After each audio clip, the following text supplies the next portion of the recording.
Good afternoon, everyone. I hope we're now live on Facebook and you can see us. I'm Simon Phillips from the Changemaker Group, and I just want to introduce Changemaker James Moffat, who's going to talk to you about frustration and that key part of the unwanted change curve this afternoon. So, James, over to you. Yes, thank you very much, Simon. So I'm here in my home office, as you see around me, nice and quiet at the moment. So I'm based here in Bern, in Switzerland. And yeah, as part of the change maker curve, or the how we respond to the unwanted change, I'm talking about frustration and what it means to me. So in particular, I wanted to pick frustration because working at home is something, well, it's not new to me. I have been doing it for many, many years, but I don't do it normally with three small children. And the three small children have definitely disrupted my day, and they've made it very difficult for me to actually do a constructive day. And the frustration that that's caused has been insurmountable. But before I go into the story about that, I just want you to visualize. I'm going to share my screen with you so you can actually visualize where we are. Because over the previous days and the days preceding this, we're going to actually talk about where we are on that curve.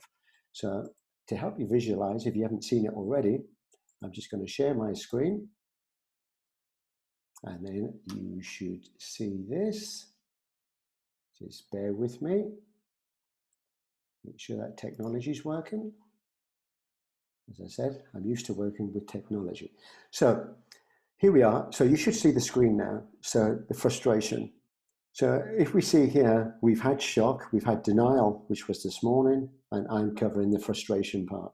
Now, why did I pick frustration, and why is it so significant to me? So if we look at how we respond to the unwanted change, as I said, my colleagues, different colleagues have actually presented the front part, so the shock, the denial.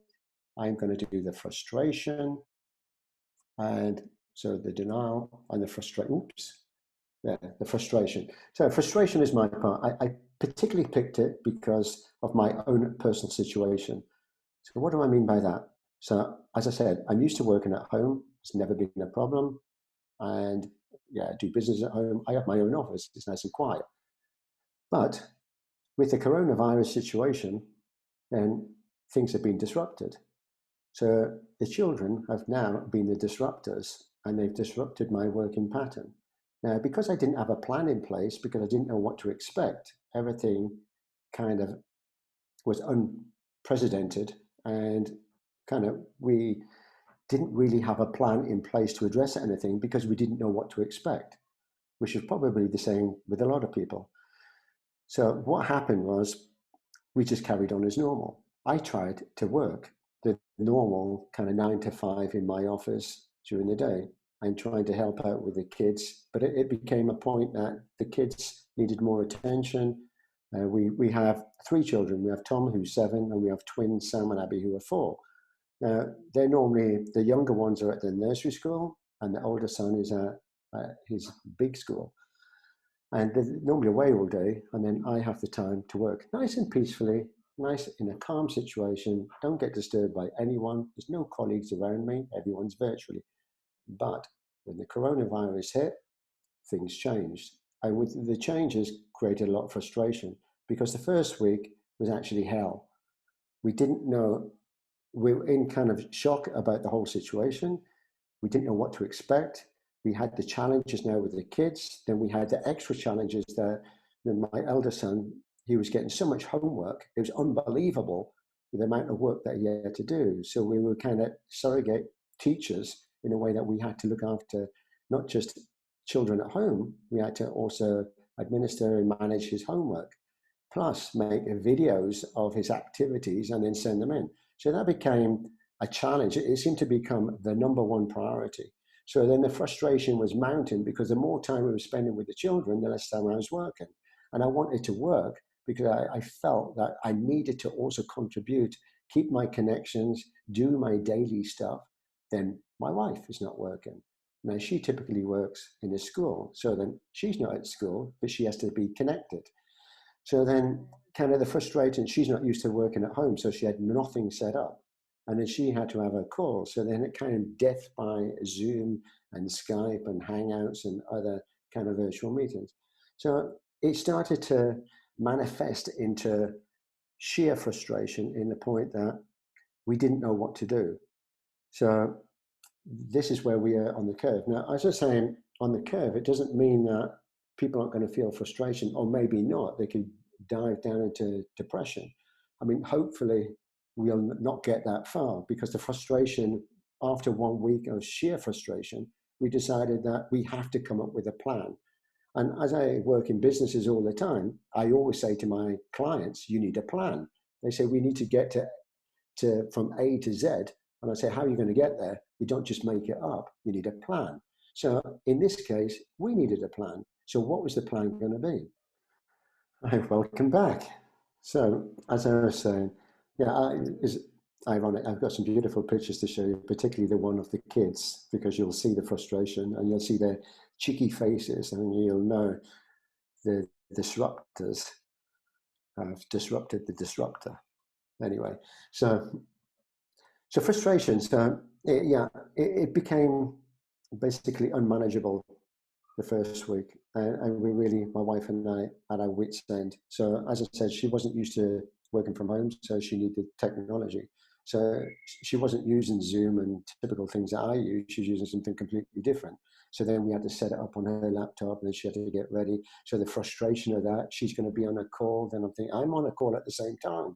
And what about the kids? So then trying to manage things around. Anyway, I'm not going to go into all the details about the frustration, but there's plenty of it. So how did we overcome that? Which is basically what I say to my clients. So in the business world, you need a plan. So in this home situation, we needed a plan. So my wife and I got together and we thought, this isn't working. Let's look at kind of split the day up into time zones and time slots and chunks. And then how are we going to manage it? When do you really need to work? When do I need to work? And how are we going to manage the children in between that? So basically, that's what we did. What is working already? And then we can keep to that. And what isn't working? So that was basically the way that we came about it. So first of all,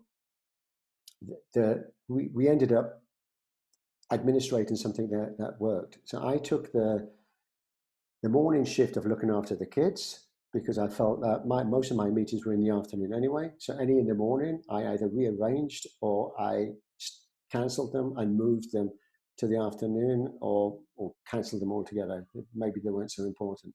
And so I had the afternoon slots free. My wife had the morning slots with the schooling for Tom, our son, so helping him with his homework, which seemed to be as I said, the number one priority, but nevertheless, that had to be done. So she was better suited to do that. So she did that. She did her own work. So in the morning, I'm babysitting. I'm playing with the kids. I'm all over the place, doing puzzles in the garden, wherever. So the house became a bit of a bomb site, but that was manageable. And I appreciate it was also difficult for the kids. So we spent that time with the kids, and in the end, it was a quality time with the kids for the morning. And then I knew in the afternoon, after lunch, I then had my time. I could lock myself in the room. And then we also had to have rules then, because if I didn't shut the door, they'd just come in. And then I'd end up being on a conference call with the kids sitting on my lap, which was fun for them. But then they start playing around with things, and it was a distraction. So that didn't really work. So we had a note on the door. So if the door is closed and there's a note on it, don't knock on the door and don't disturb. Wait until the door is open and then you can come in.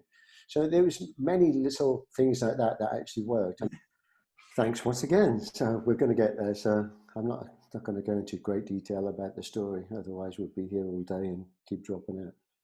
So anyway, the plan. We put a plan together and we decided that if this is going to work, let's try it out. So what was the first part of the plan? We assessed the situation. So I'm going to give you 3 tips on what we did. So number 1 is we assessed the situation. The situation was a disaster, basically. So we assessed it. We looked at what works, what doesn't work, what can we keep, what doesn't, and what do we want to get rid of? How can we manage our times? What can my wife do? What can I do? And Yeah. So that was kind of the plan. So the day was split up into these time chunks, and then we worked accordingly. And then after that, what did we do? I've written it down here on a piece of paper. So anything that didn't work, we adjusted. So each week or each day, even, we would look at it, assess it. Did that work? Didn't it work? If it didn't work, let's adjust it. So we can keep fine tuning it until we had something that actually worked. So then we adjusted it. And then the third part of this is action. If you don't take action, you just have a nice plan, but you're not doing anything with it. So the 3 steps were, if you remember, we assessed the situation, we adjusted it when necessary, and we took action. And then put that all together, we had a perfect plan that worked for us. I'm not saying it's going to work for everyone, but then it eliminated the frustration. I'm not saying you don't have small bits of frustration here and there, like technology, like here when it doesn't work, but you can manage that. So it was all about managing it. So on the curve, if we just go back to the curve now, so the frustration. So I'm not really in too much frustration like I was before. The frustration has been alleviated. There's minor frustration. You can't actually cover everything, and there's new situations happen on a daily basis. But then from there, we're definitely not going to go to depression. We probably skip straight across and we'll go to experiment. We're kind of experimenting at the moment. So the frustration became an experiment. Sometimes it drops back to some frustration, but we're kind of bouncing between the two at the moment. And that's working for us. So I'm going to kind of stop there because this is my personal story. So I open up the floor to any questions. Don't have any questions yet. Ooh. Oh, yes, just got one in. How do you deal with other people who are in frustration mode, James? How do I deal with other people? So therefore, okay, so let's just go back to my wife's situation. So my wife was frustrated because she needed to get on, they were using Hangouts. She'd never used Hangouts before. She didn't know how to set it up. She didn't even know what it was. She'd heard of Zoom and used Zoom, so they'd given her something she didn't know. So she had frustration. So then I said, don't worry, give me your laptop. Let's set it up for you. Let's kind of do some dry runs between your laptop and mine at home. So when you're ready for the call and they send you out the invite, you know what to do. So that was kind of her frustration. So we looked at that. There was many other frustration points as well, like when it comes to cooking and cleaning. What were we doing before and what should we carry on doing? But then what could we do together? So again, it was with the plan. So there's a lot of frustration from her side that were to do with technology, how to make it work, and also now kind of some of the roles that we were doing, like that was my role and that was more her role. We kind of blended together and we did it together, which made more sense. So I'm not, as I said, I'm not saying it alleviates all the frustration, but we assess it and then we do something about it. So it's about working together. So that definitely helped. I hope that answered the question. Yeah, great. Thanks, James. The second question is, do you think it's valuable to sometimes vent your frustration?